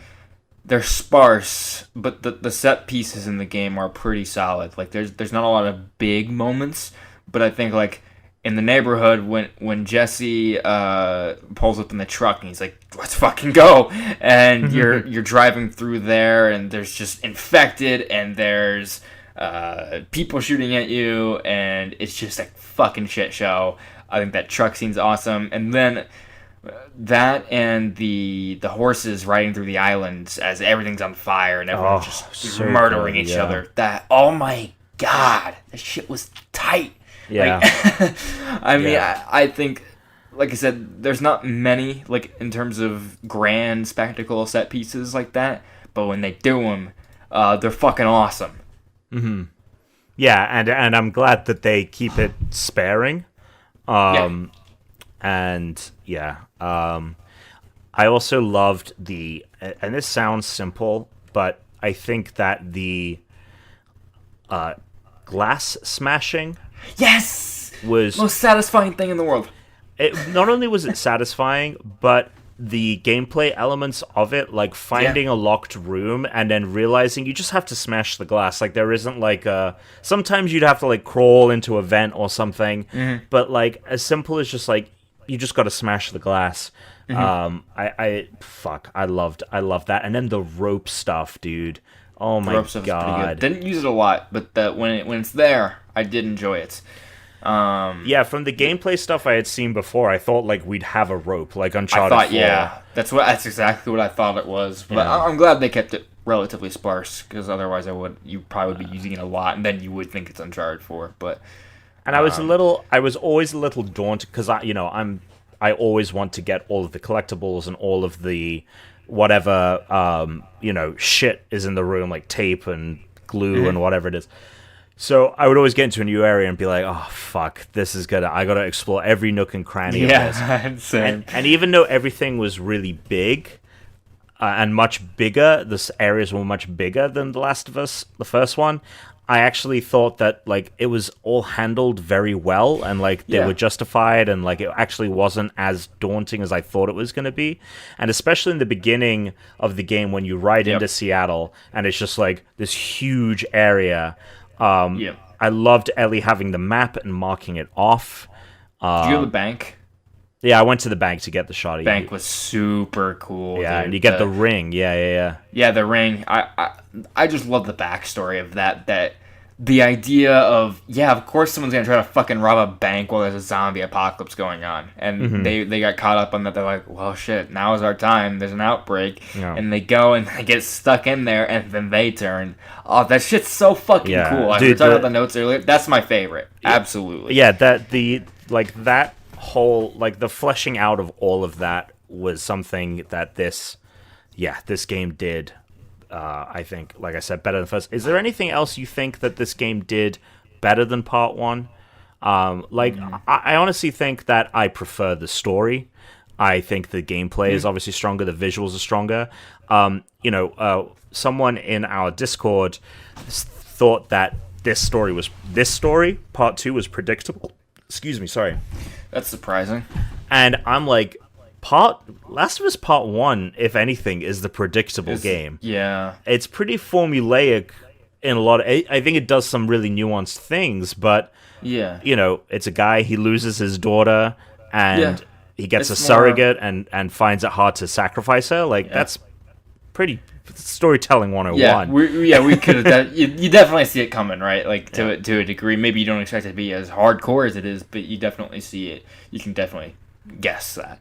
I don't know. I didn't know we were gonna go to Santa Barbara. I didn't think that was gonna happen. I didn't think we were gonna go to the island either. Like, I mean, you keep hearing about it, but I didn't actually think we were gonna go there. And I had a feeling we would, especially with how integral Lev and Yara became. I think that's when I realized maybe. I also just want to give those guys a shout out. I think that to have those characters introduced so late into the game, but leave such a huge impression. They are the coolest of the new characters, I think. And all of the characters, I think, are better. All of the side characters in this are, I think, leagues better, again, than the side characters in the first game. Like, every single one. Even Mel, who, I didn't necessarily like, and that was mainly just I because... think that's intentional, though. I think that the problem with Mel, just real quick to address it, is that we never saw Owen. I never bought the fact that Owen He doesn't love her. loved her. But maybe that's the thing. Maybe it is just like he was pushed away by Abby and how she was. I think so. And, and especially towards the end, like, it's very clear, like, Owen doesn't want this thing with Mel. And he's only around because of the baby. The baby. And on top of that, he doesn't even kind of try to hide it at the end. He's ready to go to Seraphite Island with Abby, and Mel's like, "Yo, dude, what the fuck?" Like, Oh, it's. Sorry, go ahead. No, were you gonna talk about the sex scene? Is that what you're gonna mention? Well, the sex scene was great, and I in the sense of like, I think it was very well done, and it was. I've never seen a sex scene like that in a game. Never in my fucking life did I expect a sex scene to be as intimate Real like looking. that as a movie, right? Yes. I was gonna ask you, when the day 3, when Abby wakes up and goes to check on Yara after the surgery and runs into Mel, and Mel calls Abby like an asshole and like, you're a terrible human. Does Mel know that they fucked? I was confused about that. I don't know. Or do you think she just guesses? I don't even know. I don't think she knows for sure, regardless. Whatever the case may be, I don't think she... It's hard to say. I don't know how she would know. But unless someone told her. Yeah. Unless someone told her. But I feel like if she did, she would have... something would have been said that would have indicated that. But I don't know. That conversation felt a little convenient for me. If we want to talk about convenience and a point where I think that kind of cropped up. Because... It does kind of come out of nowhere if she doesn't know, right? Like, and that's why I was like, she has to know, because I thought that's what she was gonna do. I thought she was gonna be like, you fucked Owen, but she doesn't. Right, and Psych Mike brings up a good point of like, maybe she picked up on Owen's mood change. Maybe just spending the day alone with Owen, she realized that there was something between the two, but we never see that. And that is the thing why I think it's unfortunate that I think Mel's a great character. I just didn't like her, and I kind of felt, even though it was sad because she was pregnant and everything, her death has the least amount of impact. Like, I was sadder that Owen died because of what, he meant to Abby. And it's because we never see, like, a love triangle between the two of them. We never see Owen and Mel together alone, like, and there was just no time for that, right? Like, this game, I had someone I was talking to, and they're like, "Yeah, I wish we got to play as a Seraphite too." And I was like, "Whoa, no! We're not having another fucking third of this game with this now playing from the perspective of a Seraphite." That being said, though, I think the confrontation between the wolves and the Seraphites was such a great thing to add and a great focus for the game. And in a way, having it be a surrogate conflict, this third-party conflict that mirrored, in a lot of ways, the cycle of violence and the cycle that Abby, I just combined Ellie and Abby. Ellie... She can smell it because pheromones.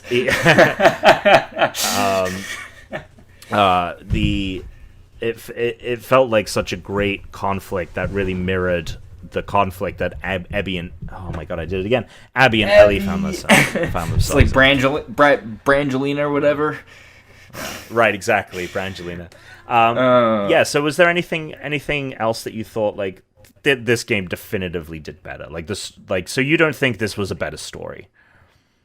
I do think it was a better story. Okay, cool. I think it had more of an impact on me, maybe. I think. Mm-hmm. Oh, absolutely.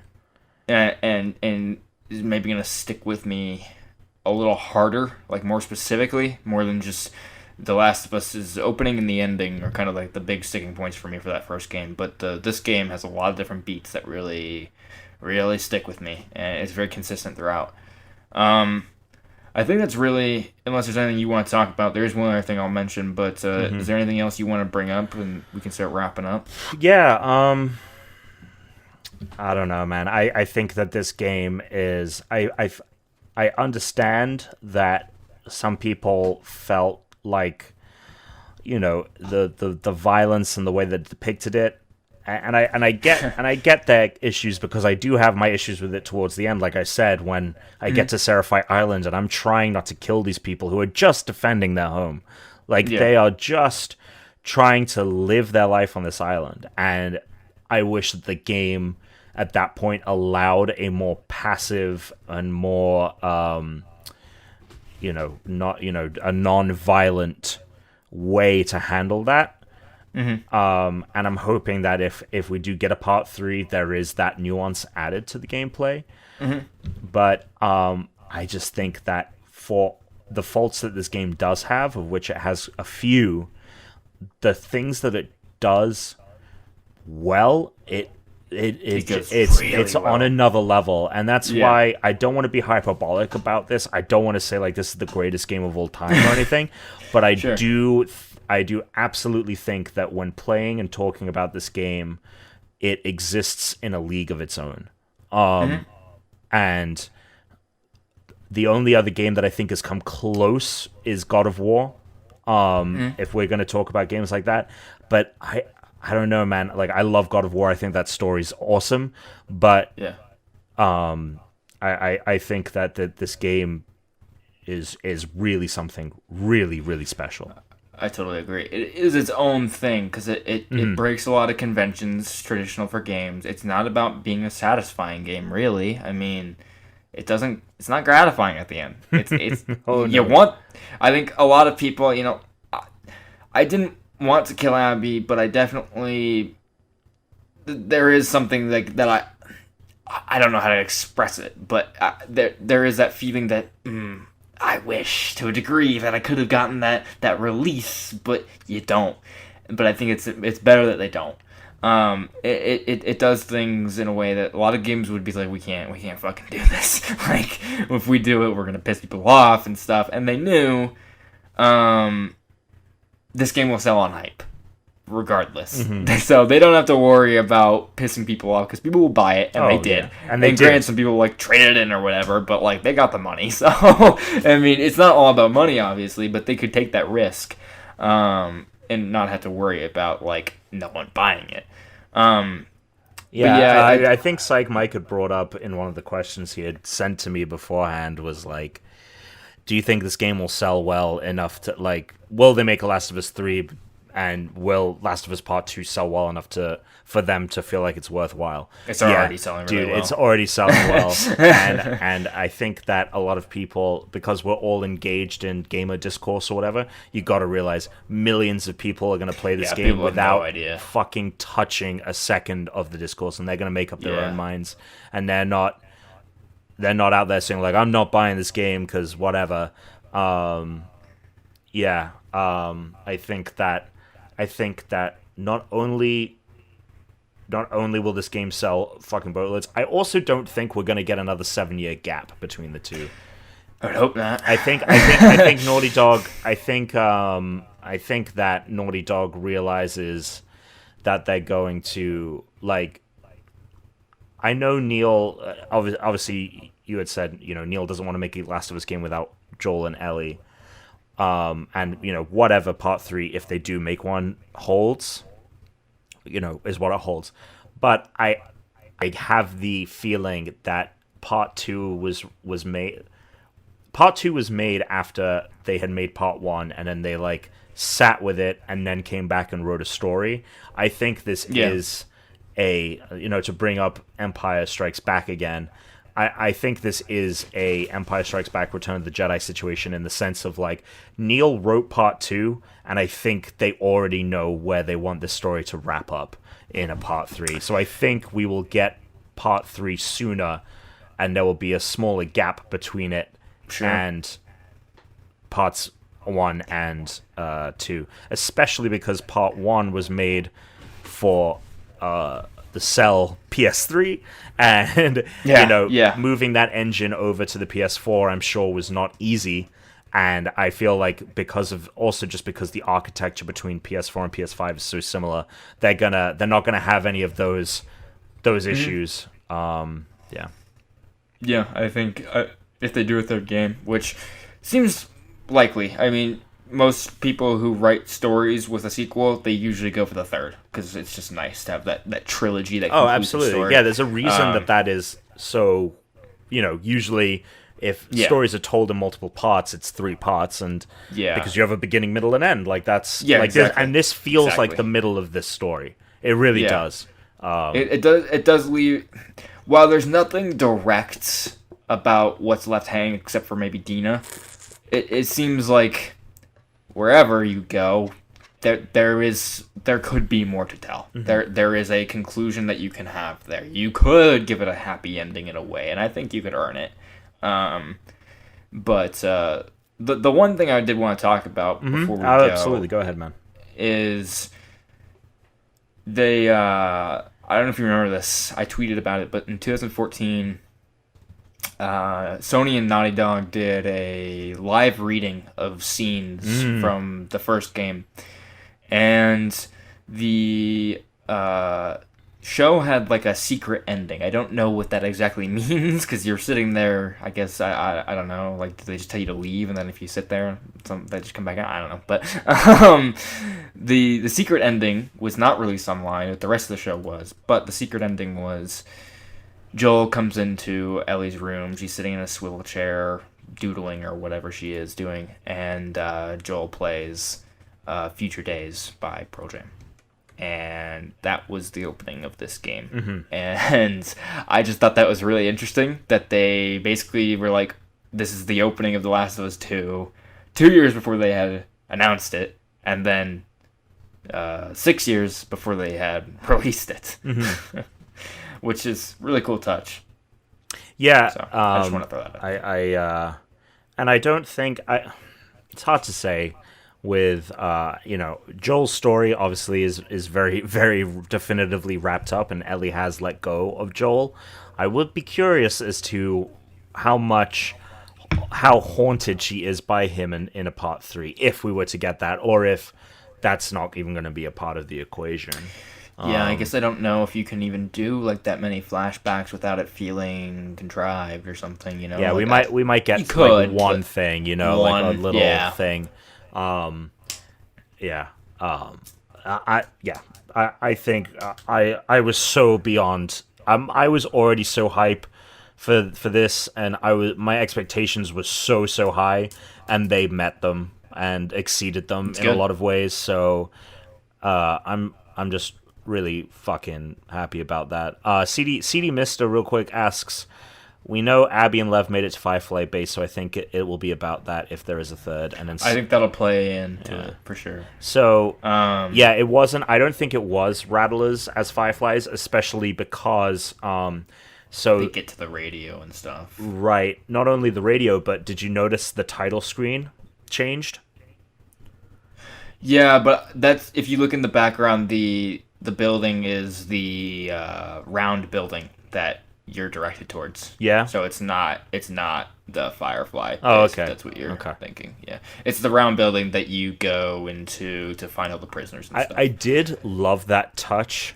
Oh, it's so cool. Where we walk up to the beach, and obviously like we've seen like the boat and Ellie's boat gameplay, but to see it be like, oh, this is the moment.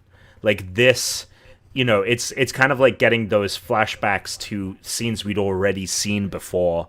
One of the first things we saw was the dance, and then we get it so late in the game. Like, to see the boat in that setting, like, it hit me, and it was so weird, because I'm like, it's just the title screen. It's beautiful, though. Yeah. Oh, dude. Yeah.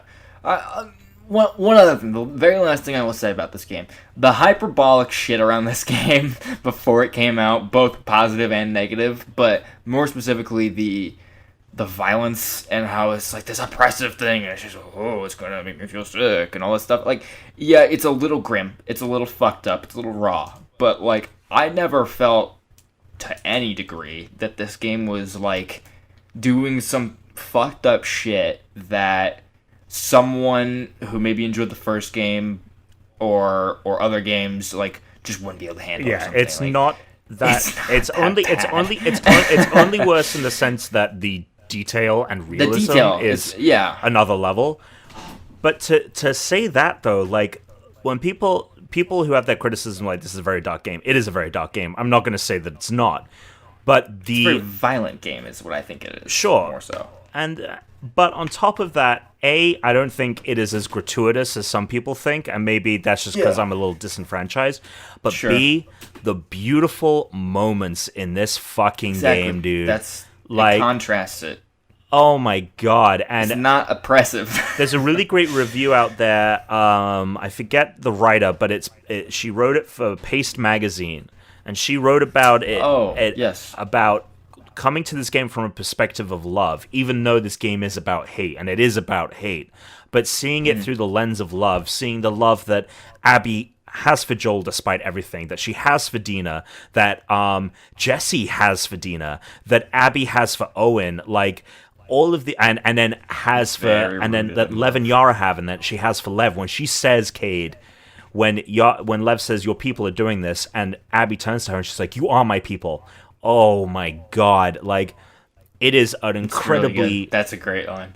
It is even though it's about hate and it's a grimmer than the first, and the journey that they're on is maybe not a just one. The beauty that this game finds in its characters, in the story that it wants to tell, is overwhelming at times, and I do feel that at the end of it, whilst I am filled with dread, I am filled with an incredible amount of love, and yeah, I think people just need to fucking play this game and like let it think so too. Wash over them. You need to give it the time of day before you jump to conclusions, especially if you're just one of those people who just saw the leaks or whatever, or even beyond the links just went and looked up spoilers. You just got to give it the time of day. Mm-hmm. And if you don't want to get after that, that's okay. Honestly, I think some people are still a little ridiculous in how much they hate it. Like some guy was like, "You got paid by Sony." I'm like, I didn't even get a review copy, buddy. Like, yeah, we were talking about it. We were texting back and forth. Like, did you get a review copy yet? Did you get a review? No, nope. Yeah. I was like, whatever. They're very nice. I don't hold any grudges or anything. It's okay. Fuck them. I still sent them. I still sent them my review. I sent them a link to it. I was like, you can look at it if you want to. But I have one more thing. This is the final thing I'll ask. All right, final thing. Final thing.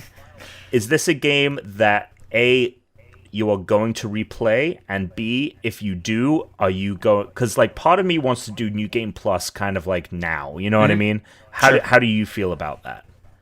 I really want to play it right now, but I am playing the first game for my girlfriend, and I know we're gonna play the second one once we finish, because she'll probably be like, I want to see what happens next. We watched Batman Begins last night. She's never seen it, and she immediately wanted to watch The Dark Knight, and I said, we're gonna go see it in a movie theater the way it was meant to be seen. Oh, you're going to risk it for the biscuit on that? Obviously, it's probably, I don't know. We'll see.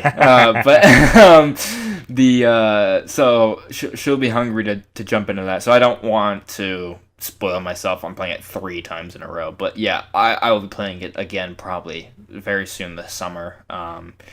And I'll be going to New Game Plus, and I might up the difficulty a little bit. Depends on how hard it is, because she'll be sitting there. I don't want to bore her with my deaths or something. Right. Well, yeah. I mean, look, I could talk about this game for hours, but same. I feel like we put out there the majority of what we needed to say about it. Yeah. So, with that all said, obviously, like I said, the review of The Last of Us Part 2 is live on GameZone right now. It is spoiler-free. There are, like, some very vague things. Like, if you're listening to this, what am I talking about? You've beaten the game. What am I talking about? I gotta go read it now. I gotta go read it now that we've had the discussion, because I knew that you had things to say, and I was like, I can't read his review. I didn't even want to see your tweet about it, and I was like, Cade's always on my timeline. Like, I'm gonna fucking review. So yeah, give it an 8.5. It's a long review, but I felt it was necessary to address everything I wanted to address. And then I'm doing something else. Like I said earlier, I'm gonna probably talk about how it's very much a Western. I'm trying to think what else. GameZone.com, like I said, and Twitter @Cade_Onder is where you can find me. Tom? Yeah, so you can find me at Great Britom. You I usually stream to Mixer, but Mixer's dying, so What just are you go doing about that? go follow me on Twitter. We have a lot of fun streaming, and our community for the Unranked podcast, which is a podcast I do, is awesome. So you can find me on Twitter, and then you can basically find any pie I've got my fingers in through there. I'll be announcing very soon the new platform that I'll be streaming on. Still trying to figure everything out. And then please go check out the Ultimate Spider-Man review show that Cade and I do. It's a lot of fun, and it's like this, but about a way less serious thing, and it's a lot quicker, and it's obviously a little bit more surface level shit. And so, yeah, I would implore you to go check out the Ultimate Spider-Man review show on every podcast platform that is available: Spotify, Apple Podcasts, all that jazz. But that's about it for me. Oh, sounds great. Oh, and Cade, I guess I'll tell you this here. I'm starting next week going to be writing for Digital Trends. Very exciting. Doing gaming coverage. Cool. So people theoretically in the future will be able to find that content out there. Yeah. Good stuff. Obviously, Last of Us Part 2 is out now. If you fucking made it this far, I guess I don't need to tell you to play it. But so, yeah, I think that about covers it. Thank you for listening, and we'll catch you next time.